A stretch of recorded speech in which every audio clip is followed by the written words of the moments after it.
নমস্কার বন্ধুরা, মিতার রান্নাঘরে আরও একটি রেসিপি নিয়ে চলে এসেছি। পমফ্রেট মাছের ঝোল নিয়ে নিয়েছি। পমফ্রেট মাছ কেটে পরিষ্কার করে লবণ আর হলুদ মাখিয়ে নিয়েছি। এইভাবে আলু দিয়ে ঝোলটা করব, তাই এই রকম সাইজের আলু কেটে নিয়েছি। টমেটো, কাঁচা লঙ্কা। কড়াইটা চাপিয়ে গ্যাসটা অন করে দিলাম। কড়াই গরম হয়ে গেছে, কড়াইতে দিয়ে দেবো সর্ষের তেল।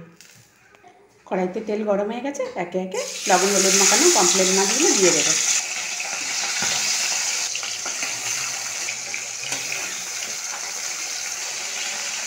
মাছের এক পিঠটা ভাজা হয়ে গেছে, আর এক পিঠটা উল্টিয়ে দেবো।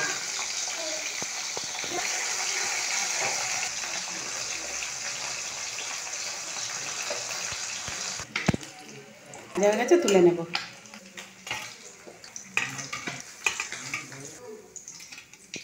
আবার পরে মাছগুলোকে আমি এইভাবে ভেজে নেব। এই মাছগুলি লাল করে ভাজা হয়ে গেছে, তুলে নেব।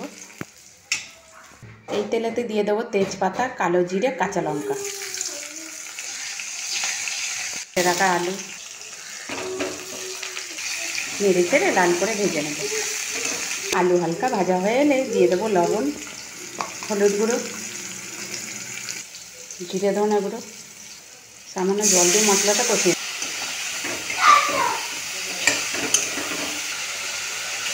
টমেটো কুচি।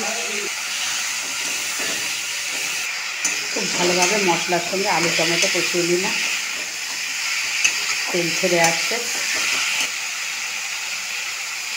এই সময়তে দিয়ে দেবো পরিমাণ মতো জল,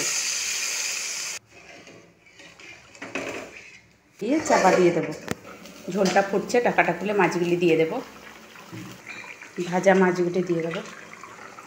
মাছটা দেওয়ার পর 2 মিনিট চাপা দিয়ে দেবো। মাছের ঝোলটা রেডি হয়ে গেছে, নামিয়ে নেব।